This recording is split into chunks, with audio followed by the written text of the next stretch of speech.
नमस्कार, मैं आपके साथ अंकित मिश्रा और आप देख रहे हैं न्यूज इंडिया। अब वक्त हो चला है 9 बजे के हैं और 9 बजे 9 रिपोर्टर अब आपको आज दिन भर की जो खबरें रहने वाली हैं उससे आपको अपडेट करते हुए नजर आएंगे। तो आज जो खबरें रहेंगी उन पर हमारे ये 9 रिपोर्टर आपको पूरी अपडेट देंगे। सबसे पहले हमारे साथ शुभम पांडे मुंबई से जुड़े हुए हैं, तो रांची से हमारे साथ इस समय राजीव मोहन जुड़े हुए हैं, भावना सिसोदिया दिल्ली से आपको नजर आ रही हैं। तो दूसरी तरफ जम्मू से हमारे साथ दीपांकर गुप्ता, अनुज अवस्थी हमारे साथ जुड़े हुए हैं। देहरादून से, ग्रेटर नोएडा से आज हमारे साथ यहाँ मौजूद है नरेंद्र ठाकुर। तो वहीं हरिशंकर हमारे साथ इस समय मौजूद है नोएडा से, और दिल्ली से हमारे साथ ओम प्रकाश जुड़ते हुए नजर आएंगे, और हैदर अली हमारे साथ आज बड़ी जानकारी आप तक पहुंचाएंगे। गाजियाबाद की पल पल की रिपोर्ट आपको देंगे। तो ये 9 रिपोर्टर आज आपको हर वो बड़ी खबर जो आपके लिए जरूरी है वो देते हुए नजर आएंगे। इन सब के बीच सबसे पहले बुलेटिन की शुरुआत सबसे बड़ी खबर के साथ। देवेंद्र फडणवीस लेंगे सीएम पद की शपथ, यानी आज शाम सीएम पद की शपथ लेते हुए नजर आएंगे देवेंद्र फडणवीस। कल चुने गए थे बीजेपी विधायक दल के नेता, तो ये बड़ी जानकारी। कल राजभवन जाकर सरकार बनाने का उन्होंने दावा पेश किया था। देवेंद्र फडणवीस आज तीसरी बार महाराष्ट्र के मुख्यमंत्री पद की शपथ लेंगे। राज्य के 21वें मुख्यमंत्री के रूप में शामिल हो जाएंगे देवेंद्र फडणवीस। बुधवार बीजेपी विधायक दल का उन्हें नेता चुना जाना था, जिसके बाद कल नेता जब उन्हें चुन लिया गया, एक पूरा कार्यक्रम जिसमें निर्मला सीतारमण और विजय रूपाणी मौजूद रहे और नेता चुना गया, जिसके बाद उन्होंने अपने सहयोगी दल शिवसेना के नेता और कार्यवाहक मुख्यमंत्री एकनाथ शिंदे और अजीत पवार के साथ जाकर राजभवन में सरकार बनाने का दावा भी पेश कर दिया। तो ये बड़ी जानकारी आपके बीच रख रहे हैं।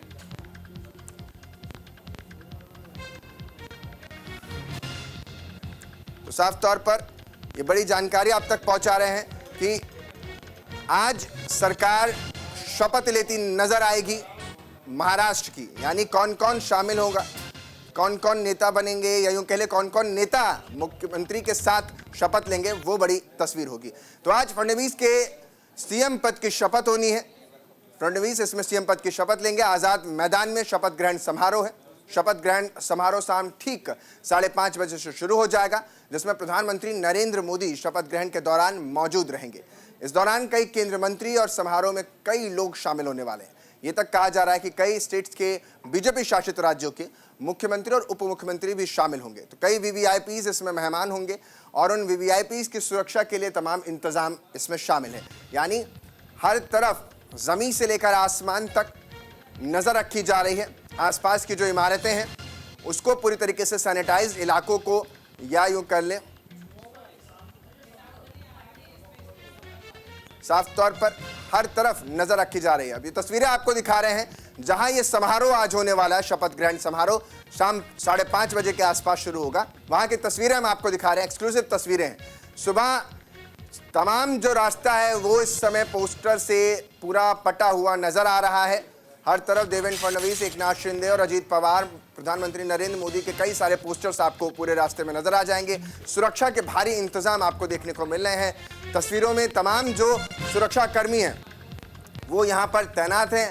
अलग अलग सुरक्षा टीमों को वहाँ रखा गया है, जिसमें महाराष्ट्र पुलिस हो, कई इंटेलिजेंस के लोगों को भी सिविल ड्रेस में वहाँ लगाया गया है, क्योंकि वीआईपी पूरा ये समारोह रहने वाला है। कई वीआईपीज वहाँ पर मौजूद रहने वाले हैं, खुद प्रधानमंत्री मौजूद रहने वाले हैं, कई प्रदेशों के मुख्यमंत्री और उप मुख्यमंत्रियों के शामिल होने की जो सूत्र जानकारी दे रहे हैं। तो ऐसे में जब सुरक्षा में इतने सारे लोगों को तैनात किया गया, क्योंकि वीवीआईपीज जब हो मेहमान तो सुरक्षा बिल्कुल युद्ध स्तर पर रखी जाती है। तो विशिष्ट अतिथियों को आज बुलाया गया है और इसीलिए तैयारी भी भव्यता के साथ की गई है। और गांधी मैदान, या यूं कह लें आज़ाद मैदान की तस्वीरें आप देख पा रहे हैं। और बीजेपी हमेशा से कहती है कि हम गांधीवादी हैं और आगे भी हम इसी तरीके से अपने आप को रखते हैं, किस तरीके से सरकार बनाते हैं। और इन सब के बीच निगाह सबकी एक कि मुख्यमंत्री का जब शपथ ग्रहण समारोह होगा तो इसमें क्या एकनाथ शिंदे भी उप मुख्यमंत्री के तौर पर शपथ लेंगे? क्योंकि कल भी जब मीडिया में सवाल पूछा गया तो उन्होंने कहा कि आप कल तक का इंतजार कीजिए। तो वो इंतजार अब से कुछ ही समय में खत्म होने वाला है। तस्वीरें दिखा रहे हैं प्रधानमंत्री नरेंद्र मोदी की, जो पोस्टर्स लगाए गए हैं आज वो आपको तस्वीरों में नजर आ रहे हैं।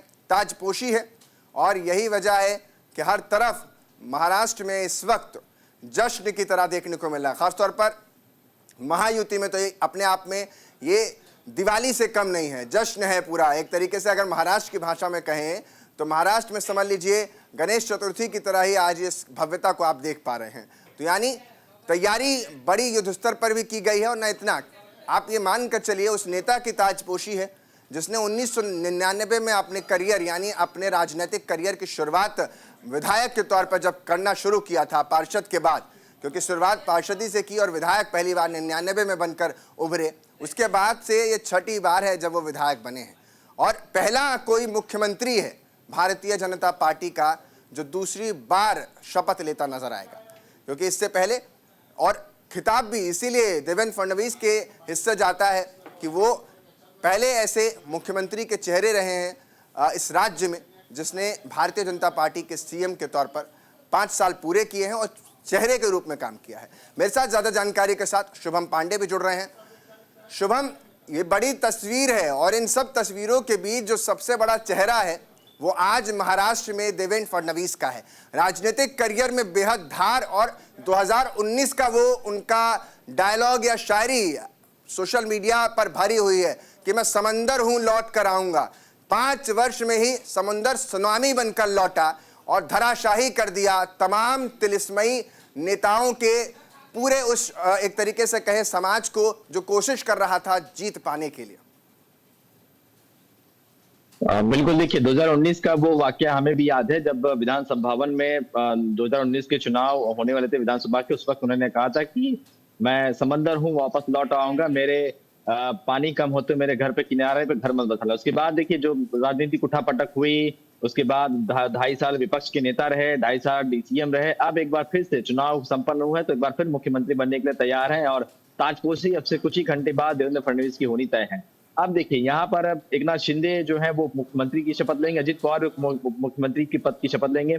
जो जानकारी सामने आ रही है कि तकरीबन 20 मिनट के लिए प्रधानमंत्री नरेंद्र मोदी जो है उस आजाद मैदान में पहुंचेंगे, उसके बाद वहां से रवाना हो जाएंगे। तो सिर्फ 3 लोगों की आज जो है वो शपथ विधि का कार्यक्रम जो है आज महाराष्ट्र सरकार की ओर से रखा गया। बाकी अन्य जो विधायक है उनकी बाद में होगी।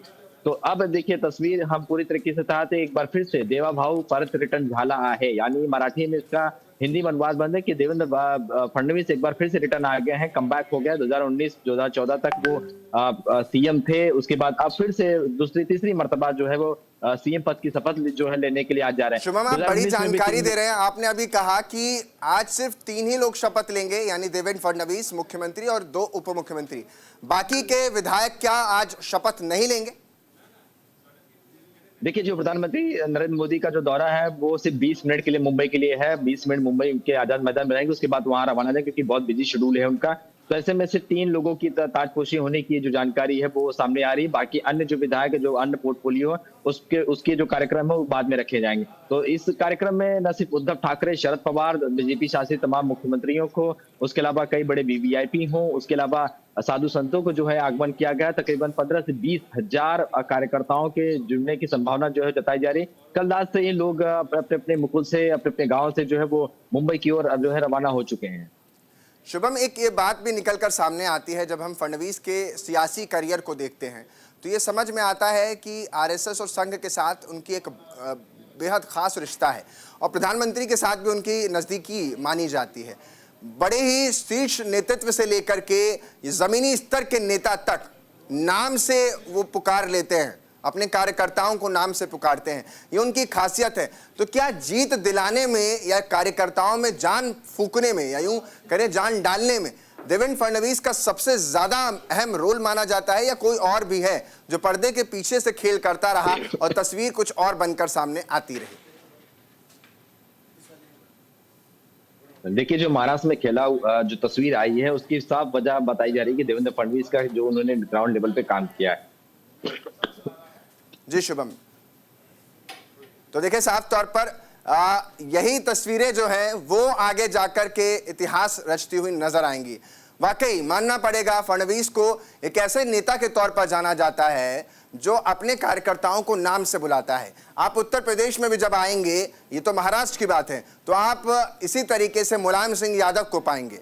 वो भी कहे जाते हैं कि नेताओं को नाम से बुला लिया करते थे और इसी वजह से नेता भी उनसे कनेक्ट रहा करते थे। न केवल इतना बल्कि देवेंद्र फडणवीस और उत्तर प्रदेश में एक और कॉमन सी बात है इन्होंने भी 80 घंटे सरकार के सीएम के तौर पर 2019 में बिताया है। और उसके पहले कुछ ऐसा ही उत्तर प्रदेश में भी हुआ था, जब अचानक से शपथ ग्रहण हो जाता है, समर्थन मिल जाता है और उसके बाद अचानक से जब फ्लोर टेस्ट होता है तो सरकार गिर जाती है और ऐसे में नाम हटा दिया जाता है। मुख्यमंत्री का वो कार्यकाल खत्म हो जाता है। लेकिन देवेंद्र फडणवीस ने अपना जो सियासी करियर है उसकी शुरुआत से ही इस बात को मान लिया था कि कैसे महाराष्ट्र को जीतना है। और कहा जाता है, अब अमूमन ये बातें कांग्रेस तो कहती है कि नागपुर से बटन दबता है, दिल्ली में असर दिखता है, लेकिन नागपुर की सियासत को देवेंद्र फडणवीस दक्षिण में लेकर के अगर आप मानकर चलिए तो बेहद मजबूत स्थिति में नजर आते हैं। तो आज फडणवीस सीएम पद की शपथ लेने वाले हैं। आजाद मैदान में ये भव्य और दिव्य ग्रहण समारोह होने वाला है। पूरी तैयारी इसकी की गई है। शपथ ग्रहण समारोह ठीक 5:30 बजे होने वाला है। प्रधानमंत्री मोदी शपथ ग्रहण में मौजूद रहने वाले हैं। कई केंद्रीय मंत्री समारोह में शामिल होने वाले हैं और इन सब के बीच जो तैयारी है वो युद्ध स्तर पर है। ये देख पा रहे हैं तस्वीरें, आप नीचे मेरे ग्राफिक्स के जरिए आप देख रहे हैं कि क्या कुछ तैयारी की गई है। शुभम पांडे हमारे साथ लगातार बन रहे हैं। शुभम, जो तस्वीर निकलकर आज दिखाने की कोशिश है उसमें एक ऐसा नेता है जो सबसे ज्यादा चर्चा में रहता है, भले ही उप मुख्यमंत्री रहे। इनका उप मुख्यमंत्री हो जाना भी सभी के लिए चर्चा का विषय हो गया। तो इस नेता के बारे में आप कैसे देख रहे हैं, महाराष्ट्र कैसे देख रहा है? शुभम। देखिए, बिल्कुल पूरी बीजेपी के लिए अगर हम बात करें तो देवेंद्र फडणवीस 2014 में वो उभरता हुआ सितारा थे जिससे पहले कोई नहीं जाता था। 2014 में जब सेंट्रल गवर्नमेंट की बात करें तो वहां पर जब नरेंद्र मोदी ने प्रधानमंत्री की शपथ ली तो केंद्र में नरेंद्र, महाराष्ट्र में देवेंद्र, ये एक टैगलाइन जो है इस वक्त चली थी। उसके बाद 2019 चुनाव के बाद जब उद्धव ठाकरे अलग हुए, शरद पवार के साथ सरकार बनाए, उसके बाद भी जब अपोजिशन के लीडर थे तो कई सारे विपक्ष की जो भूमिका बीजेपी को निभानी चाहिए उस वक्त भी वो कारगर साबित हुए थे। उसके बाद मुख्यमंत्री बने, एकनाथ शिंदे अपने उनके साथ आए, अब एक बार फिर से सीएम बनने के लिए तैयार हो। तो ये एक हम कह सकते हैं कि इनकी जो ग्रह दशा है, जो मंगल है, जो सूर्य बहुत तेजी से उभरता हुआ दिखाई दे रहा है। इसी वजह से देखिए आप तीसरी मर्तबा जो है, पिछले अगर आप 10 सालों की बात करें तो तीसरी मर्तबा जो है वो सीएम पद की शपथ देने जा रहे हैं। एक बार मुख्यमंत्री भी रह चुके हैं। तो इससे ज्यादा ग्राफ किसी पॉलिटिकल नेताओं के लिए जो नहीं हो सकता है कि किसी भी स्टेट में आपको बड़ा चेहरा बनाया जाए और आप सीएम बनते जाइए, डीसीएम बनते जाइए, उसके बाद भी आप विपक्ष में नहीं, आप भी फिर भी पावरफुल अपनी बातों को रखे सरकार से, विपक्ष सरकार की खामियां निकालना, उसके बाद आपके साथ सरकार चलाने के लिए कोई पार्टी तोड़कर आ जाता है। ये आपकी ही जो है कि आपका जो पॉलिटिकल ग्राफ है बहुत अच्छा चल रहा है और दिल्ली आला कमान के नेताओं का आशीर्वाद आपके सर पर है। इसी वजह से ये जो तस्वीर आज कमल को खिलाने में देवेंद्र फडणवीस की बड़ी अहम भूमिका मानी जाती है। कहा जाता है महाराष्ट्र में चाणक्य की भूमिका अगर किसी को उपाधि ये दी गई है तो वो देवेंद्र फडणवीस हैं। आपने भी इसका जिक्र किया शुभम कि दो दलों को तोड़ करके आपस में मिला लेना या यूं कहें अपने समर्थन में ला लेना, ये कोई छोटी मोटी बात नहीं है। और वो भी महाराष्ट्र जैसे राज्य में जहां सत्ता में हमेशा यूं कहें कि आपस में लड़ाई बिल्कुल कांटे की रहती है और दो नेता अजीत पवार को भी तोड़कर लाना और एकनाथ शिंदे को लाना, और वो भी ऐसे दलों से जिनकी परिपाटी पुरानी है, वो बड़ी अपने आप में बहुत मुझे लगता है महत्वपूर्ण हो जाता है। देखिए, बिल्कुल महत्वपूर्ण हो जाता है। इसी वजह से देखिए 2022 की तस्वीर कोई नहीं भूलेगा जब एकनाथ शिंदे देवेंद्र फडणवीस के साथ जाने के लिए तैयार हो जाते हैं और पूरी शिवसेना पार्टी को तोड़ देते हैं। 2023 में अजीत पवार भी वही सेम कहानी रिपीट करते हैं। तो इससे बड़ी तस्वीर की बात क्या हो सकती है कि पूरे देश की अगर राजनीति में बात करो तो ऐसा वाकया 2022 और 2023 में जो हुआ था, ऐसा पहले कभी नहीं हुआ था कि कोई पार्टी कोई हाईजैक कर ले, वो भी सिर्फ बीजेपी के साथ सरकार बनाने के लिए। इसके पीछे का जो चाणक्य बताया जा रहा था वो देवेंद्र फडणवीस, सूत्रधार जो बताया जा रहा था देवेंद्र फडणवीस बताया जा रहे थे। अब देखिए तस्वीर पूरी तरीके से साफ है कि एक बार फिर से कमल का फूल यहाँ पर महाराष्ट्र में जो खिला मिला है उसका सारा श्रेय देवेंद्र फडणवीस को जा रहा है। 2019 में 105 सीटें आई, अब 2024 की बात करें तो 132 सीटें बीजेपी अकेले ही चुनाव लड़कर सामने जीत कर आए थे। तो देखिए जाहिर सी बात है, जनता का प्यार, कमल का फूल और देवेंद्र फडणवीस की लोकप्रियता ये पिछले कुछ सालों में जितनी बढ़ी है इसमें कोई शंका नहीं है, कोई इसमें शक नहीं है। जिस तरह से पॉपुलैरिटी एक बड़े नेता की यहाँ पर होनी चाहिए, चाहे न सिर्फ महाराष्ट्र की बल्कि सेंट्रल लेवल तक अगर हम बात करें तो देवेंद्र फडणवीस का कद एक अलग ऊंचे आसमान की ओर जाते हुए दिखा और ग्राफ लगातार बढ़ते जा रहे हैं। और शायद यही वजह है कि शायद दिल्ली आला कमान, जो दिल्ली में बैठे जो नेता है, चाहे बीजेपी का जो शीर्ष नेतृत्व है, वो देवेंद्र फडणवीस को एक बार फिर से ताजपोशी करने के लिए तैयार है और उन्हें ही सीएम पद का जो कैंडिडेट है वो चुना गया कि उनके नेतृत्व में महाराष्ट्र में सरकार चलाई जा सकती है, पहले भी चलाया जा चुका है, तो एक बार फिर से इन्हें ही कमान सौंपी जाए। बहुत बहुत शुक्रिया शुभम तमाम जानकारी देने के लिए। और साफ तौर पर ताजपोशी है और इसी को लेकर के हर व्यक्ति की निगाह जाकर यहीं महाराष्ट्र में टिकी है।